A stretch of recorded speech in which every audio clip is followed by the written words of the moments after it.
Yeah. All right. Well, g'day everyone. My name is Glenn Herod from the Happy Cow Milk Company. You probably already know me. And we're joined tonight by Scott Matheson he's a Southland dairy farmer. We're also joined by Baz McDonald, who grew up on a Southland dairy farm and has just done a documentary called Milk and Money on the Renews website. So we're going to have a chat to him. And for those of you who don't know, I grew up on a Southland dairy farm as well. So three Southlanders tonight. And what I wanted to do tonight is really just talk around the business model of dairy and how dairy works in New Zealand. And the good way to start is by looking at the financials. If you follow the money, you can often find the solutions. And what we find is that it's harder to change dairy than we think. And we'll talk about that later on as we go.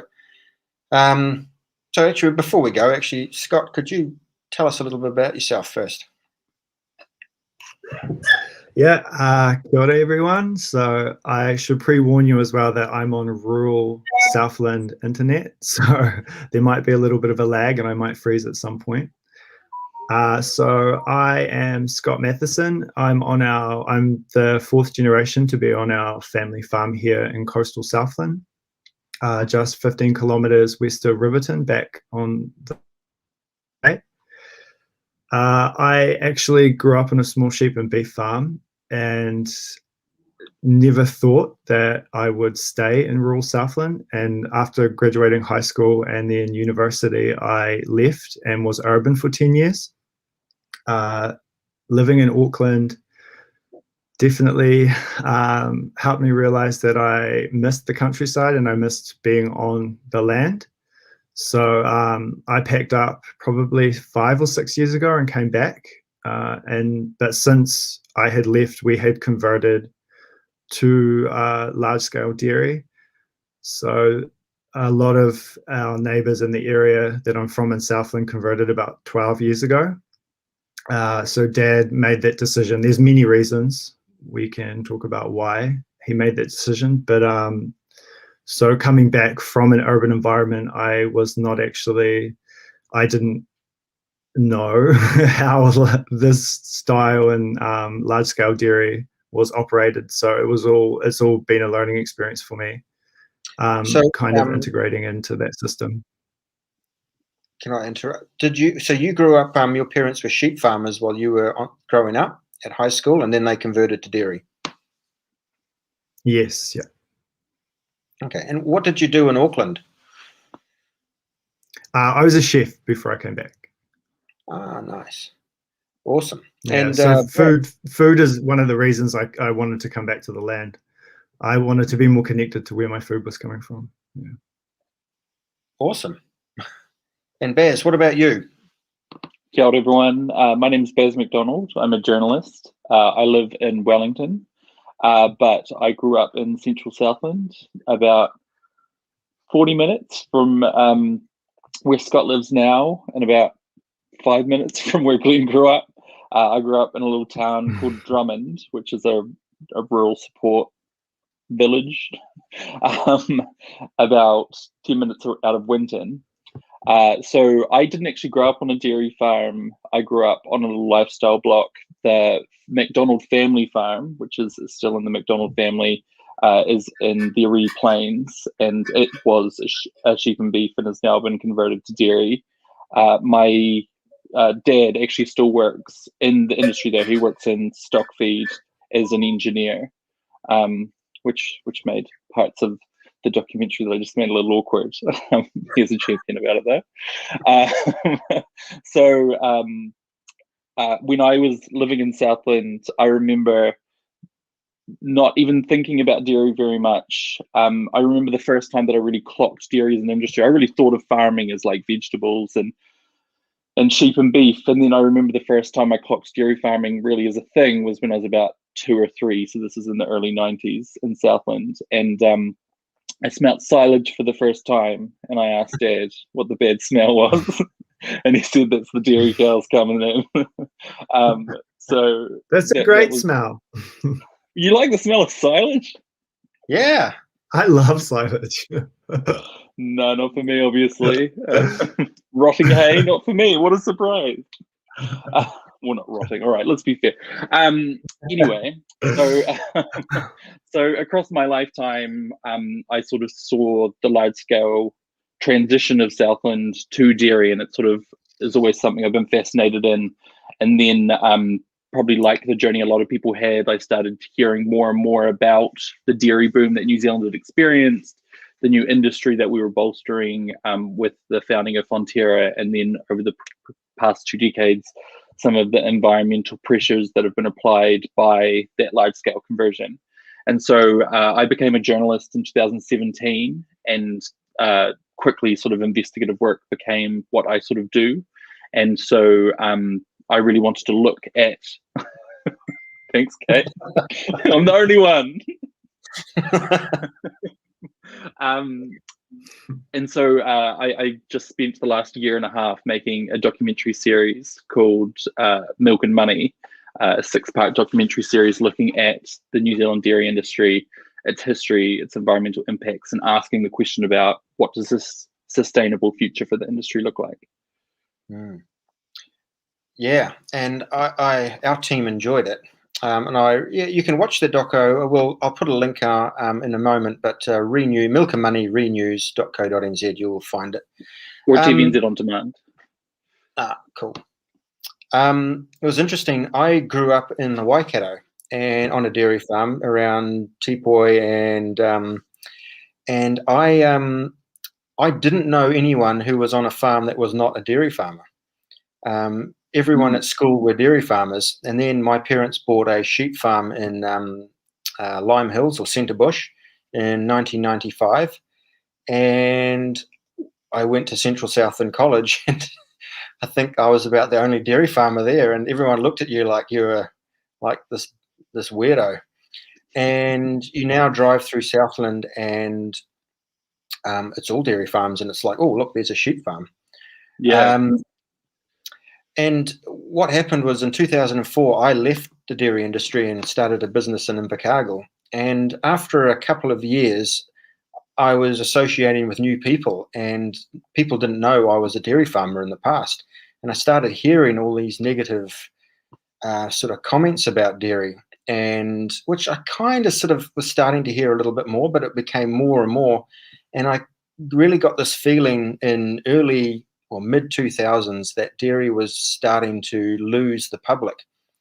And I remember when I would go and chat to dairy farmers, I'd go to barbecues and stuff and sort of say this, and they would sort of be a little bit shocked, saying, how can you say that? I mean, look at all the prosperity we're bringing to the region. Look at all this. The school now has double the role it used to. And there was all those things, but then people were just seeing change, and I suppose, Baz, you've covered it quite well. Just to give people a sense of scale, I mean, as you say, you grew up in Waikato where everyone's dairy farmers. Waikato and Taranaki have sort of been the traditional dairy regions of New Zealand because their climates were much more fitting. When I was born in Southland, there was only about 40,000 dairy cows, and now there's well over 600,000 in the last 3 decades. So that sort of gives a sense of scale about what that transitions look like. Yeah. So actually, I'll probably cut in there. While I just wanted to point out to people just the financials of the dairy industry, of what a typical dairy farm looks like, because I know a lot of people in my network, I think there's a perception that dairy farmers are super wealthy, and in some ways they are, as you'll see, but in other ways they aren't. And if I could just run you through this, and then we will talk about it afterwards. Now, my technology may fail me, so I'll share my screen. And there we go. Oh, there we go. Can you guys see that all right? Mm-hmm. All right. Cool. So the business model of New Zealand dairy. So I've taken some figures from Ag First, which is a few years old, but it's pretty much accurate for most of the dairy industry. In the Waikato, the average herd size is 350 cows, and that farmer will have an asset value of around $6.4 million. So that's the land, that'll be dairy company shares, that'll also be tractors and all those sorts of things. And as you can see, they've got around 40% debt. So in some ways, your average Waikato dairy farmer is a multi-millionaire. So they are quite wealthy. They're doing better than most. You could buy if they sold up, you could probably buy a section in a 100-year-old house in Ponsonby or something for that. And they have an income of around $900,000. So that's the milk mainly, but also selling calves and bulls and all those sorts of things. And farm working expenses are around $500,000. So that's all the costs of running the farm. That's wages, that's shed expenses, diesel, fuel, all those sorts of things, fertilizer. And they're left with $385,000 operating profit. And then you pack on the interest cost. And so that's at roughly 5%. It's lower at the moment, but we add on our depreciation and then taxation, and then farmers pay themselves around 80K.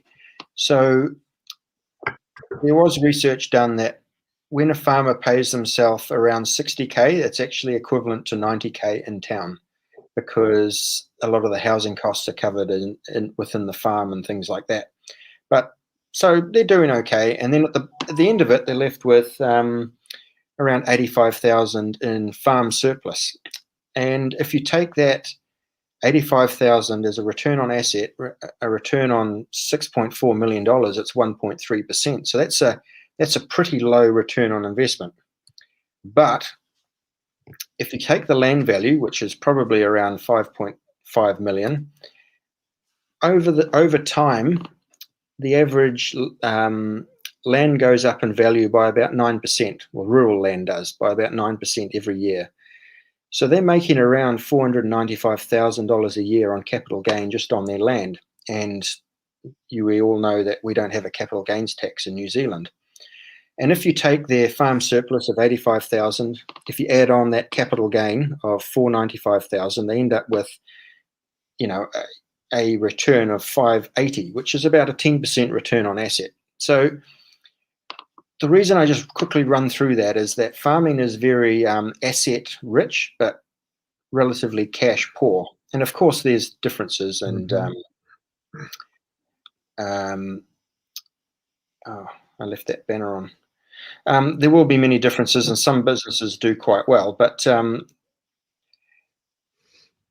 pretty much across the board, if you go to Canterbury, sometimes the farms are bigger, but generally that's the case. Once you add in capital gain, farming does become quite a profitable business or a viable business. But if it's just it's not just on cash flow. So what this means, and I've wondered what you guys think of it. It's kind of hard for farmers are always feeling like they're struggling to make ends meet.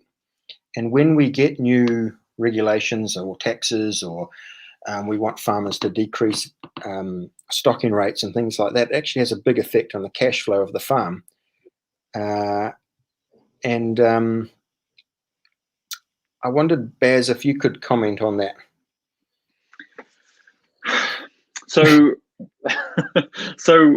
our whole world has experienced about 50 years of free market thinking where growth has been king, and a business's balance sheet, as you've laid out, looks how it does. But as we all know, a column is missing, and that's this thing called externalities. So this is when you take into account the wider impact of how your business is run, then suddenly there's all these costs that the free market just didn't like to think about for the last 50 years. And so when I see a balance sheet like that, all I'm thinking is, okay, well, how does that balance sheet, how successful is that business when you add on those externalities? And what our 6-part series kind of does is that our first episode doesn't quite as in-depth go into the balance sheet, but it kind of unpacks the financials of the dairy industry and then says, okay, for the next 5 episodes, let's look at what that balance sheet looks like when we add on the impacts to our water and soil and air, animals. So yes, I know that it's a struggle, but it's a failure of the business model, full stop, if the balance sheet hasn't taken into account those externalities to begin with. And so we need a new business model. That's all there is. I mean, if the farmer's balance sheet doesn't work when they have to take on board these regulations, then it's not a failure of the regulations, it's a failure of the business. And I know that sucks. And I know that, there's farmers, that's a 40% debt. There's farmers in Canterbury who have over 70%. There's an increasing number of people with debts over 70% of their balance sheet like that. And so there's absolute pressure out there, but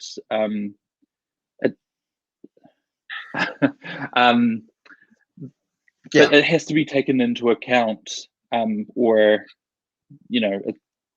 it doesn't have longevity.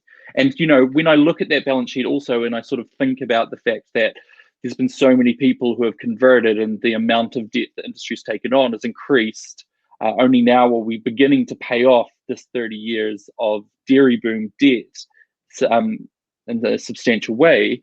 You've got to think about, okay, so we've built up all of this debt over 30 years with the idea that the business has enough longevity to pay that off over the next 30 years. And then everyone will just be, won't be paying interest anymore, be paying the banks as much, they'll own their own land and all their assets, and their balance sheet is going to look awesome then. But the only way for that to happen is if the land and animals can continue to sustain and pay off that debt over the next 30 years.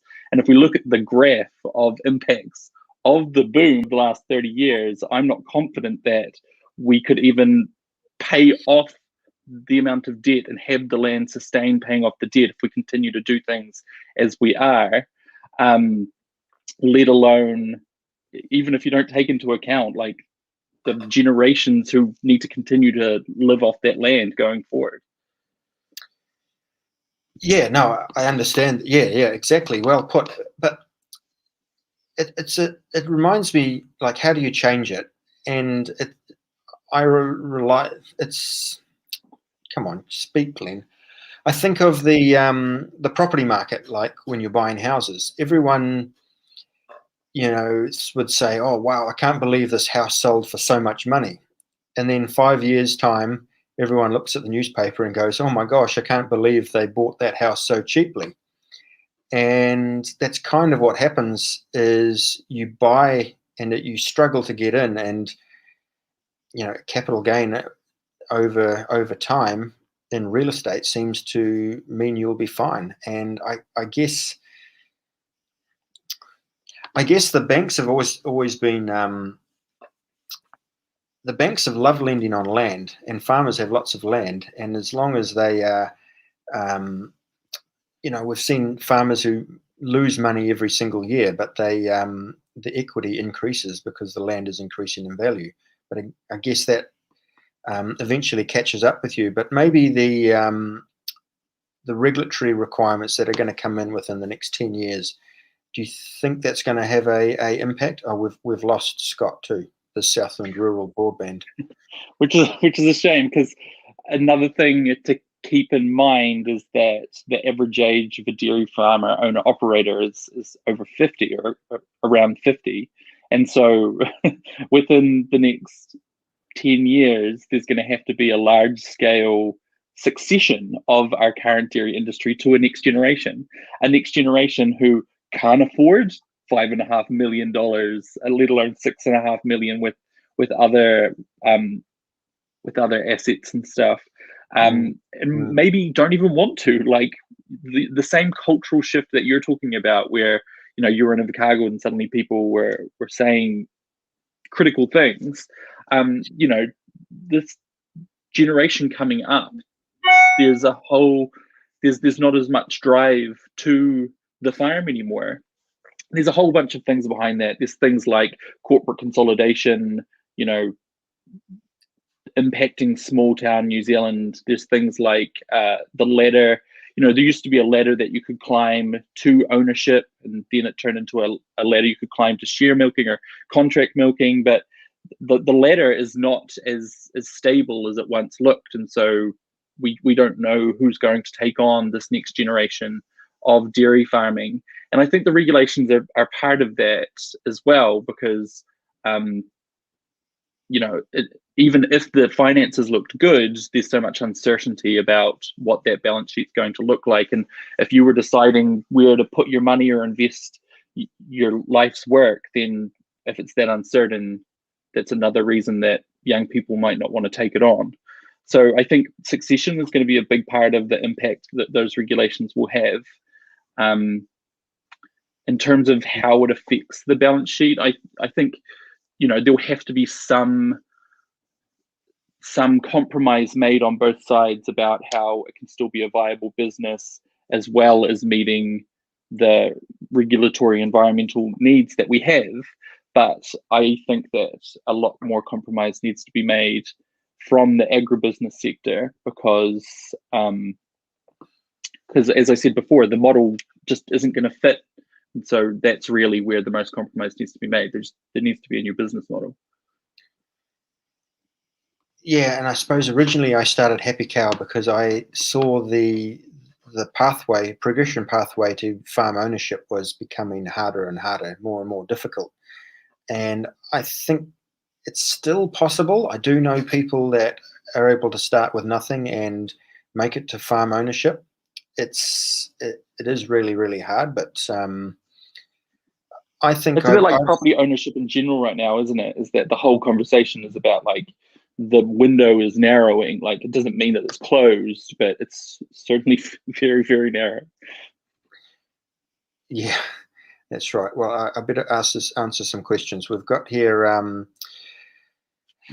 is that interest only or interest and debt repayment? That was interest only. I did cut, there was a principal payment, and there was also shareholder dividends from Fonterra, but the number pretty much stayed the same, so I chopped it out because I couldn't fit it on the screen.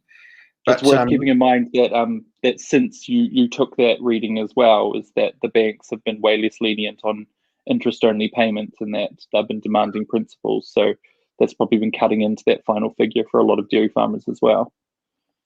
Yeah, and that's I think that's a good thing, a good point to make, is about the banks and how. Thanks for that question. Oh, we got Scott back. Hello, Miss Scott. you, buddy.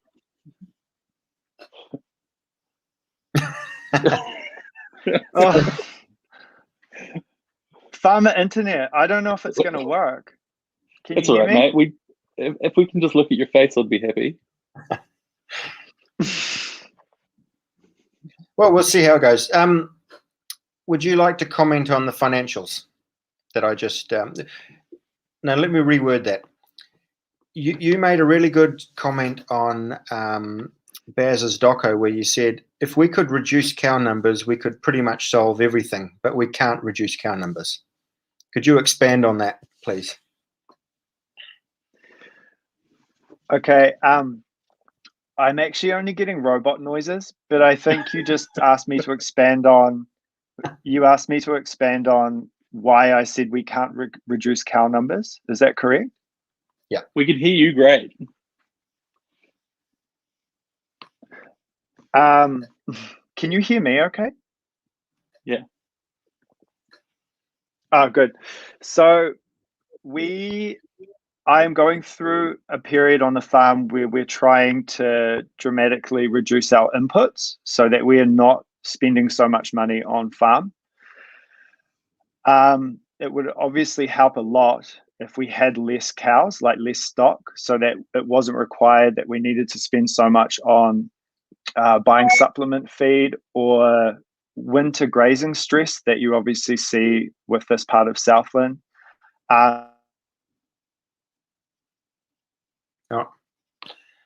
We might have to remove him. What we might do is we might bring Chris on. He's as our farmer representative. Oh, yes. actually, let's here we've got Brad. Surely without parents' help, it would be impossible to own your own farm, much like our housing market. Well, nothing's impossible. I know a lot of people on Twitter who I've sort of followed for years, and they've gone from nothing, and maybe takes 15, 20 years of really hard work, but it is kind of achievable, but it's a lot less achievable than it was 20 years ago. I mean, my parents, they immigrated to New Zealand from Zimbabwe. They had no money in about 1984, and they bought their first farm in 1995. And they went up the ladder. But a good comparison is that I think a cow would buy. No, how many was it? It was something like 10 cows would buy a hectare of land, but now today you need 20 cows to buy a hectare of land. So if you were a share milker who owned cows, you could sell so many cows to buy your first farm. And it's that jump to get into farm ownership is a lot higher now. An interesting paradox of the parents thing in the dairy industry as well is that, let's say you have a family farm and the parents wanted the kids to take on the next generation of running that farm. It's kind of like if your parents could only retire if you bought their house from them. And that's kind of, for a lot of young dairy farmers, what it feels like. It's like your parents' whole future, not only their future, but also what they've been building to, because as Glenn said, capital gains is such a big part of the money that a dairy farmer makes over their career. Like their whole life's work is kind of bundled up with their kids taking on the farm. And so the kids are the retirement plan. And a lot of young farmers know that and feel the mental and relationship strain of that. And it's kind of like you have to take on millions of dollars of debt for your parents' life's work to be a success. Otherwise, they're going to sell it to some corporate farmer, hopefully the neighbor, but probably some corporate farmer who's going to bundle it all up. Yeah, and I mean, especially in Canterbury, I think the average going concern in Canterbury is like $15 million. So that's really, multiple wealthy investors who buy into a farm. And I suppose I kind of see the family farm disappearing. And I don't know how to say your name. Fan? Hi, Brad. There's different options. Farmers are actively looking at equity partnership to make farming more attractive for young people as this part of succession planning. Yeah, there's different ways now to go farming, and I think most people say now, well, I will never own my own farm. I might own a share of a farm, and that's just the changing face of agriculture. And I suppose what Happy Cow's trying to do is really looking all around the world and say, how do we make family farms viable again? And the way we do that is let's not sell to a factory, just sell direct to the local customers. And that way, instead of getting 50 cents a litre for your milk, you can get $1.40 for your milk. So they double the revenue, which makes the farming model completely different. And I suppose what we're trying to do at Happy Cow is you make the money from cash flow. You make the money from actually selling milk, and you make it from having a brand. Your farm is a brand. You, the farmer, is who your local customers are attracted to and want to support. And speaking of local farmers, Chris Falconer, our replacement farmer. Hi, Chris. Hi, I'm that average farmer, so I'm 50 years old, so I'm feeling pretty average.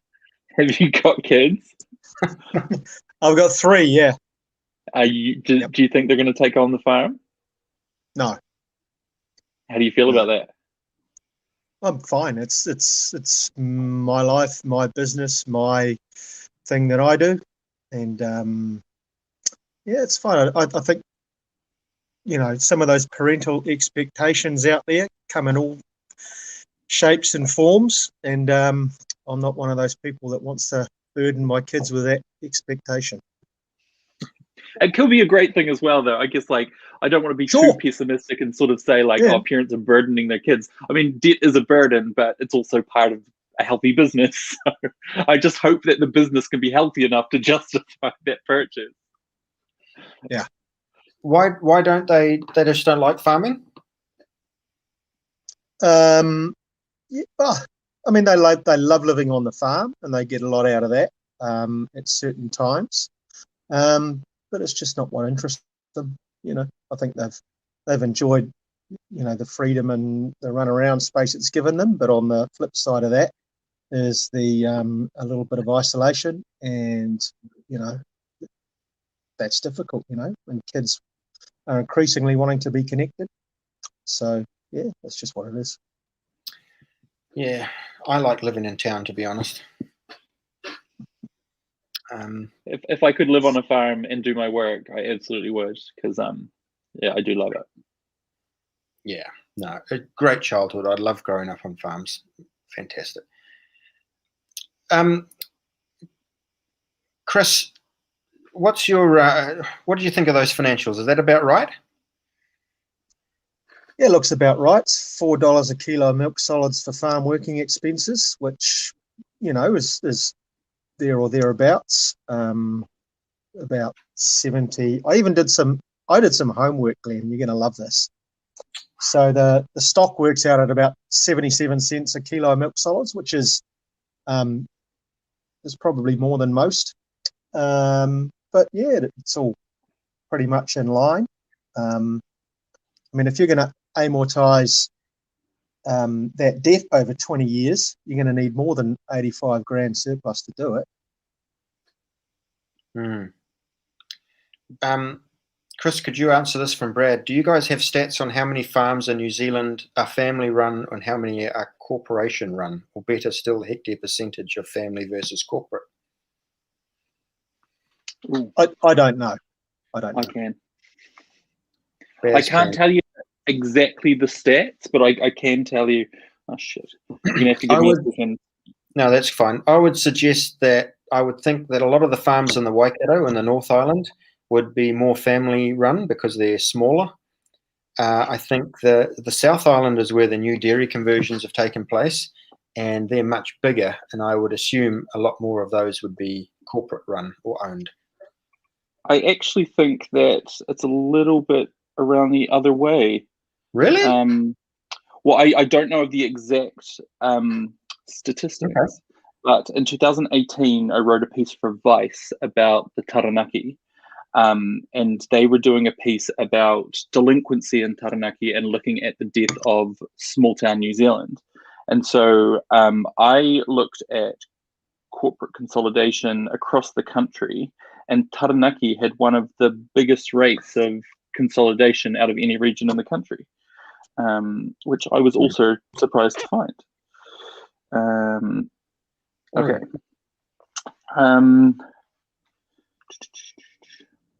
There's been a 25% drop in the total number of dairy farms since 1986. This was to the 2017 financial year.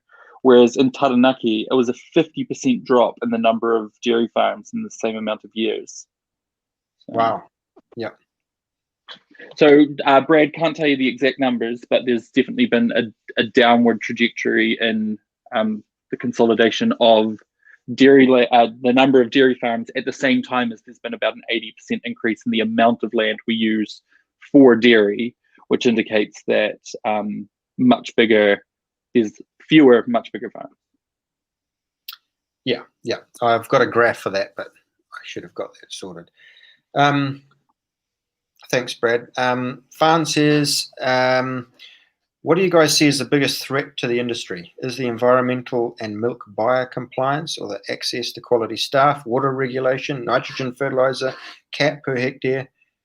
What would make dairy farming in New Zealand more sustainable? Okay, there's a lot there. Chris, what's the biggest threat to the industry? Well, I think it's, I would say competition. And I don't just mean from plant-based. I mean that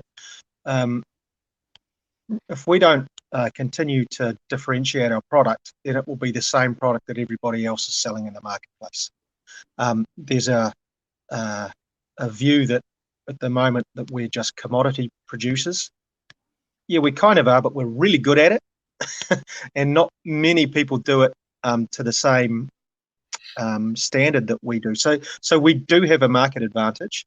I guess one of the things that concerns me is that if we go down the route of putting up buildings and feeding cows more, that our milk will cease to be, New Zealand milk. It'll be milk that everybody produces in the world. So I think that's a problem. Yeah, absolutely. I think housing cows is absolutely the opposite direction of where we should be going. Sorry.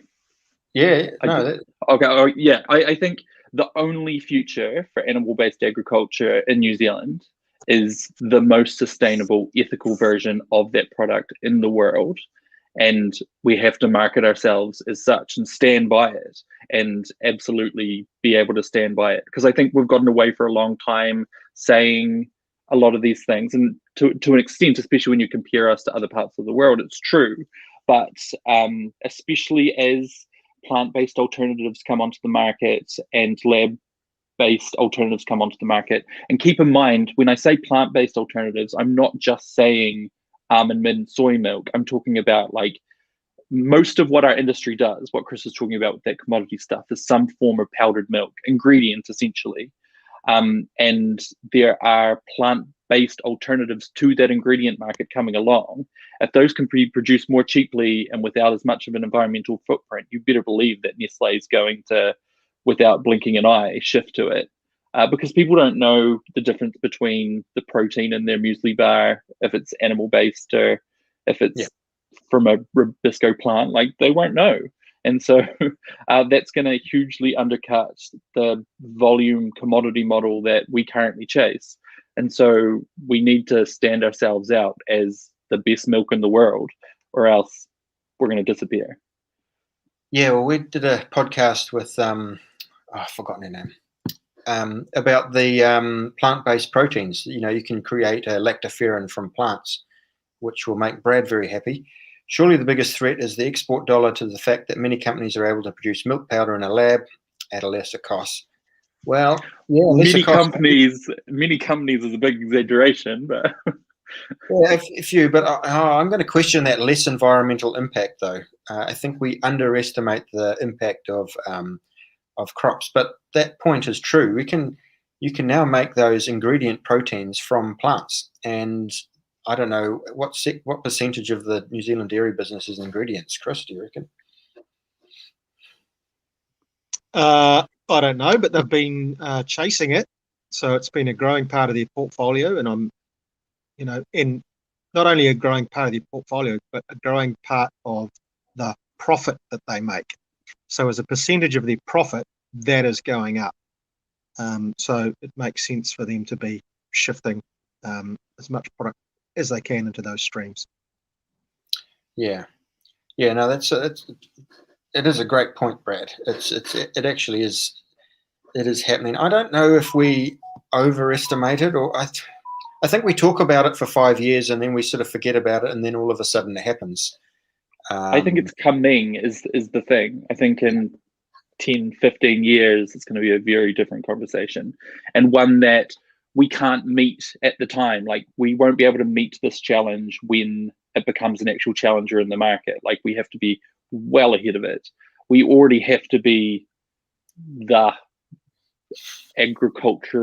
best animal-based agricultural mecca in the world long before people can go elsewhere.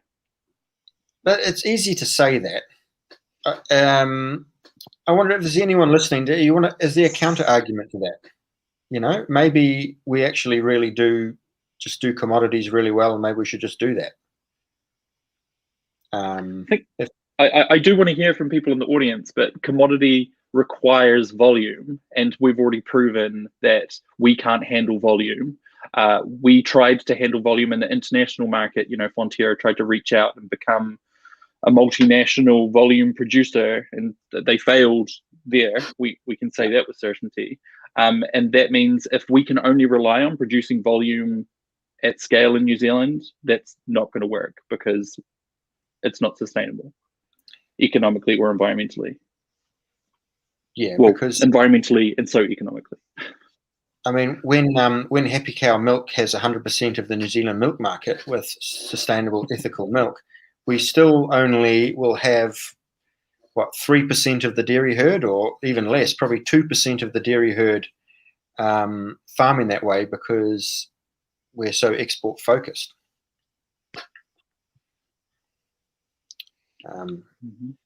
Here's Bethan. Bethan's a long-time follower. I don't think people want plant-based agriculture. I think they do. They do. By plant-based agriculture, do you mean plant-based milk, or do you mean they don't want vegetables? Right, gotcha. Not for a milk product.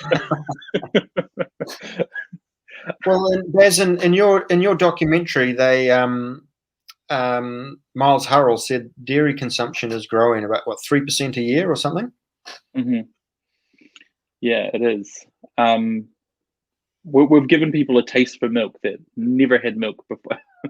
Brad, wearing the Plant Power T-shirt, disagrees. They do. I think tastes change, and I think that there certainly could be a cultural shift where people prefer plant-based milks. Are we going to have that argument? As opposed to animal milk. Yeah, I think by and large she's right. I think that right now there's way more of a taste for animal milk, and markets who have never had a taste for milk before are increasingly doing so, which I don't understand, because we already have like 30% lactose intolerance in Caucasian populations, and somehow in Asian markets where it's like 70% lactose intolerance, we're breaking into these. I don't understand why they want to drink it if it makes them feel that bad, but apparently we're marketing it well. No. You guys can have the argument. I'm not. If we really want to have the argument about what milk is, then really you have to start asking yourself about the efficacy of drinking another mammal's milk. Like, if we really want to go down this high and mighty path of arguing that milk is only one thing, then we kind of have to talk about what it is to begin with, and that's not a conversation people really like to have either. Oh, I've been having that all day on my Facebook feed. So Bethan owns a little. She's got a little milk company. I think Timaru, Beth. I think, yeah. I just know in our office at Saltworks, it's almost 50-50 plant-based milk in our fridge, and moo juice. So I definitely see it changing. Anyway, I think it's going to be about choice. I think that Bethan's absolutely right that there will always be a contingent of people who want to drink animal-based milks. But I think that the market segment of that is going to shrink as choices become more abundant. You have your lab-based option, you'll have your plant-based option, you'll have your animal-based options from a range of different premiums. I think different, we've seen a burgeoning market in the different premiums of different milks as well. And I think that the milk fridge is going to get very big in the future. It's going to be like 60 different products, which is great. I love choice.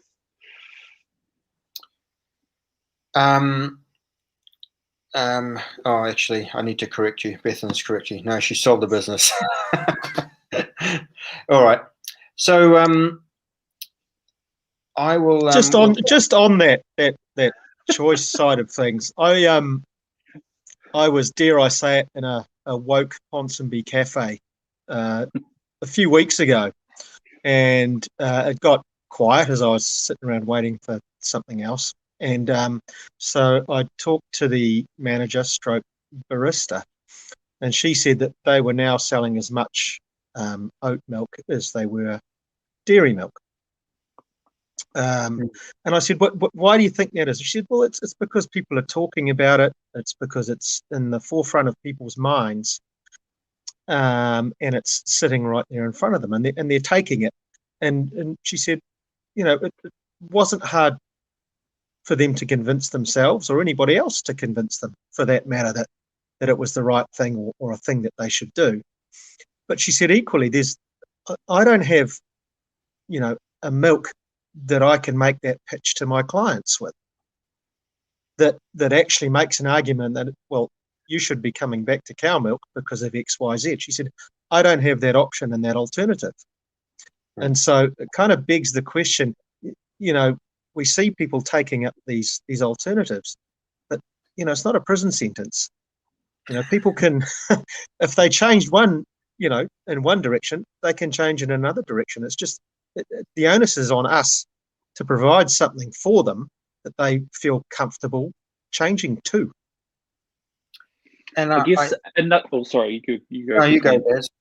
I was just going to say that I think we should be aware also that the market segment who drink plant-based milks, there's a segment of who can be called back, but there's also a segment who have said the efficacy of animal-based agriculture is wrong, full stop. And so I think that'll always be a small segment, but I think when you lose people to plant-based milks, that is a stepping stone. It's a gateway to veganism, which personally, I think if that's the choice you make, then that's awesome. And I think that the fewer people who want to consume animal-based agriculture is actually great, because we couldn't have a whole planet of people wanting to consume animal-based agriculture. Your market's growing, as Miles Harrell said, so when you lose them, well, you'll gain them elsewhere. But so you should be glad that those vegans exist in some ways. It's interesting because people will say, I'm drinking plant-based milk for the environment in our office. The thing is I would put Chris's milk up against any oat milk or any plant-based milk. And if you measured the amount of fertilizer that Chris uses, he'll use less per hectare or per litre, whichever way. He'll have less pesticide use. He will have much lower CO2 emissions. What else does he have less of?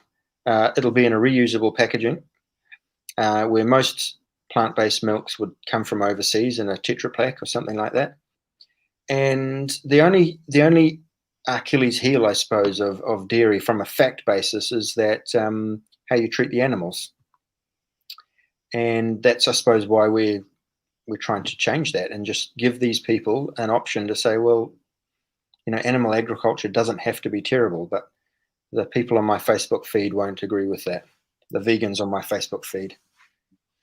Well, I don't know if you're doing this practice, Glenn, but there are small things that people don't even realize are concerns about the animal treatment. And I think that walking is a big one. And I saw that you have mobile milking platforms on your page. Is that something that some of your farmers are adopting? Oh, I did that when I was first milking cows, yeah. So I think, but what I think that highlights is that, when we think of happy cows, a lot of people don't realize how many steps away we are from truly happy, naturally living cows. The way they live alongside their young is one of them. The routine that they have every day, walking back and forward to the milking shed is one. Just being pregnant and milking all the time, and the metabolism load that has on an animal is another one again. So I think that it's another argument against volume. It's like if we drink this milk and put the animals through that, we should be valuing the premium that animal's gone through, that environment's gone through. We're devaluing what should be the holy grail of foods, because what's necessary to create it is incredible. It's such a sacrifice, really, and we should be holding it up on a pedestal instead of sucking the water out of it and exporting it for muesli bars. Yeah. I'm just wondering, Brad, do we get into the methane debate? I have opinions on methane. I'm of the school that we do not worry about methane, because ruminant methane is not a problem. But I don't know if we go into that. Maybe we do that another day. We have that debate another day. What do you think, Chris, about methane? Well, it's part of a natural cycle that we've already that we have always had in the world. It's a function of the amount of food that goes into a cow, not necessarily the amount of cows. And I think if you follow the GWP narrative and how that's changed over time, I think provided that methane isn't an ever increasing monster and that we're not doing a whole bunch of other things that sit alongside it that damages the environment, then it's supposedly neutral in a neutral state. If it's cycled through properly, I think one of the problems we've got is that the methane, when we're increasing feed intakes to cattle, it's where's the feed coming from? And I think, in a way, that's quite potentially more damaging than the methane. If methane stayed constant, but the source of the feeds that were driving the methane changed, then you've got change in other areas. So in pulling one lever, we've got to be really careful about the levers that we pull elsewhere. So, look, to be honest. And I say this quite regularly. I don't do anything on our farm to regulate our climate change emissions. I don't. What I do is I focus on water quality. I focus on soil health. I focus on biodiversity. I focus on fauna and flora and all of those things, because one of the issues that we've got is we've got a whole bunch of artificial behaviours that are creeping in, and Pinus radiata is the biggest artificial behaviour we've got going on at the moment. And so I've got a problem with these short-term fixes, trying to scrabble up that ladder or down the ladder, however you want to describe it, as fast as we can. So I just get a feeling that we just need to be cautious about how we approach our total farm emissions and the profile and how it all looks. Because if we focus on one thing, we're bound to stuff something else up. That's a good point. I think, Brad, maybe we are having the methane debate. We've got 8 minutes. I don't want to keep you guys too long. And probably should do a better job at managing, and it's actually hard running a show that keeps it going. Let's give the argument for why methane doesn't matter from a climate change perspective. I suppose if you've got CO2s in the atmosphere, C, 1 carbon, 2 oxygens, a plant absorbs that CO2, it keeps the carbon, it releases the O2 into the atmosphere. And then if the plant dies or decomposes, that carbon goes into the soil or back into the atmosphere where it started from. But if a cow comes and eats that grass, that carbon now goes into the cow, and then it gets fermented and belched out as CH4. So now it's the carbon with 4 hydrogen atoms, which is methane, and it goes back into the environment, and it sits there for about 10 years before it oxidizes back into CO2 again. So the carbon is coming from the atmosphere, going through a process and going back into the atmosphere. I suppose what we need to be worried about is when we're introducing new carbon into the atmosphere, which is when you turn a tractor on, because now that's carbon that was in the oil under the ground that was never going to see the light, and now that gets exposed to the atmosphere. So that's the argument very briefly for why ruminant methane isn't an issue. Methane also is a natural process from swamps and rice paddies and all various other stuff. I think that would have been a fine argument to make 30 years ago before we doubled the number of dairy cows that we have in the country. But I think that we are literally at the precipice of an ecological disaster. And I agree with you. I think in 100 years, when breeding is sorted out, when supplemental feed, perhaps, maybe a vaccine, if consumers can stomach it, comes through, then yeah, ruminant methane probably not going to be as much of an issue. But yes, at the precipice of a climate disaster, we need to have the discussion about the impact of methane on our atmosphere, because it is causing intense pressure.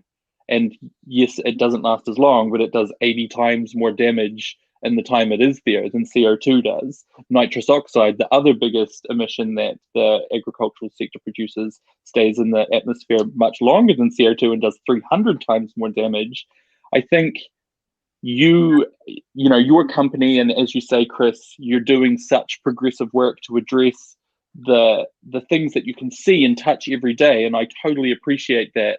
But I don't think that we can just say, oh, well, methane's too hard and it's natural. Let's focus on other things, because we just don't have that luxury. And I know that that's a huge pressure on you guys right now and doesn't seem like an easier, straightforward thing to fix, but we can't turn the other way. All right. So what's next for you, Baz? Probably less dairy for a little while. Do you get a bit of grief from your family? No, my family's been really supportive. Or at least my immediate family have. I haven't had the conversations with the more difficult in-laws about this yet.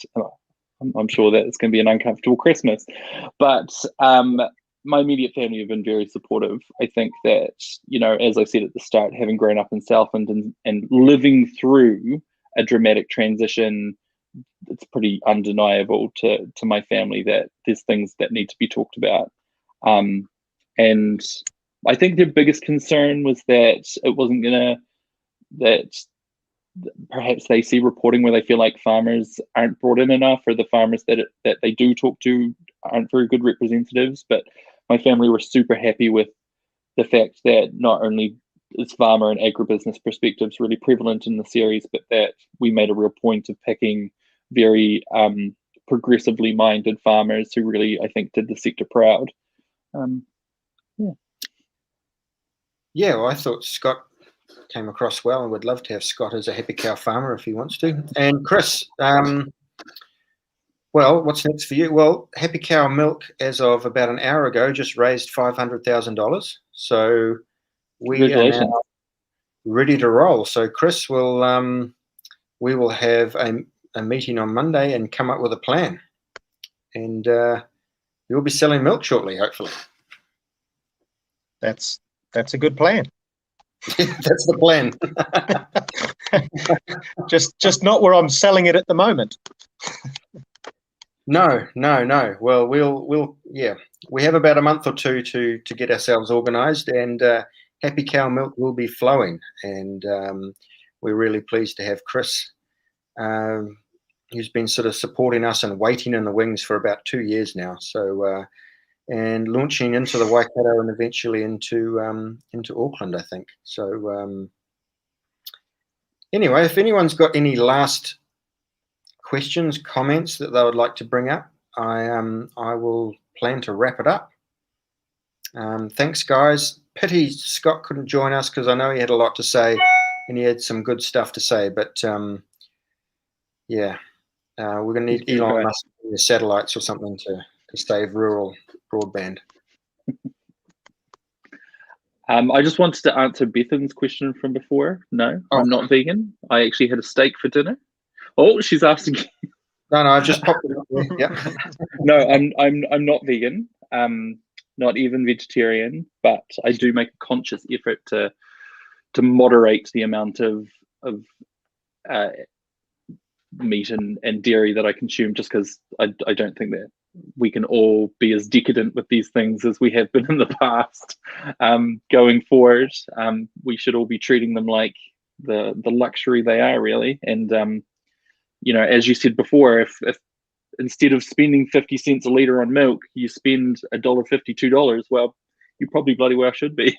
And I know that is a very privileged way to think of it. Well, we've decided to produce a very privileged product, and so if that's the path we want to stay on, then we just need to make sure we take that on board. Cool. Thanks, Brad. I always appreciate you contributing. Thanks a lot.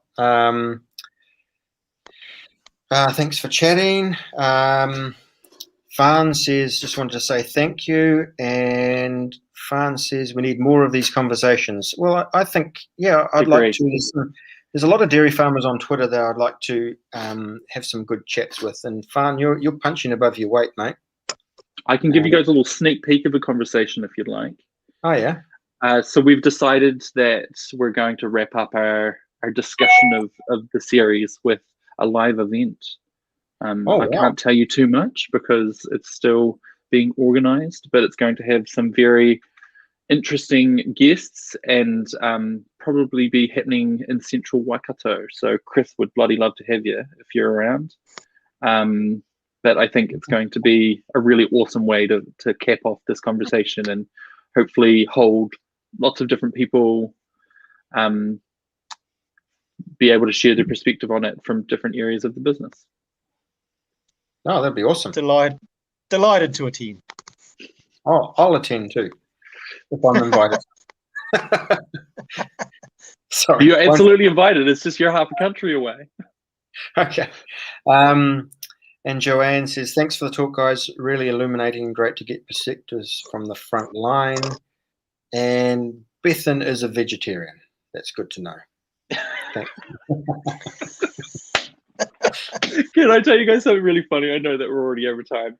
When we put out the trailer, when we put out the trailer for Milk and Money, there was a subset that I always knew of farmers who wanted to take me down.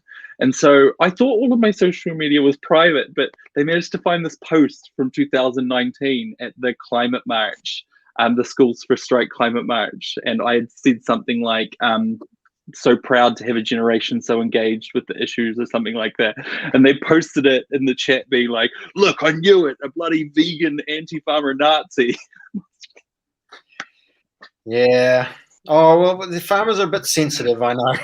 No, I always knew there'd be a subset, but, you know, I thought it would be a much larger subset. And to be honest, I've had very little of that and much really constructive discussion and positive feedback from people happy to have the conversation in the farming sector. I don't think there's ever been a better, more progressive time, really, despite all this groundswell stuff and stuff. I think that people really are ready to have progressive conversations.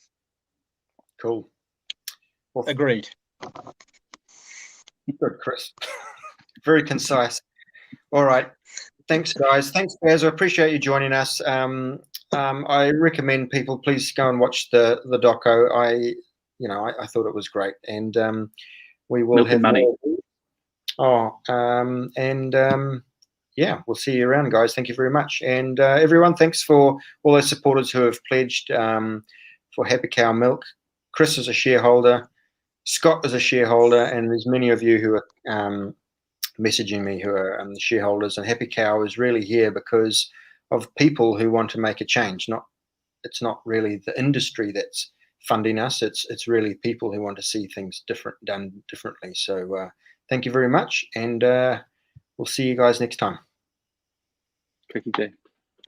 Good night.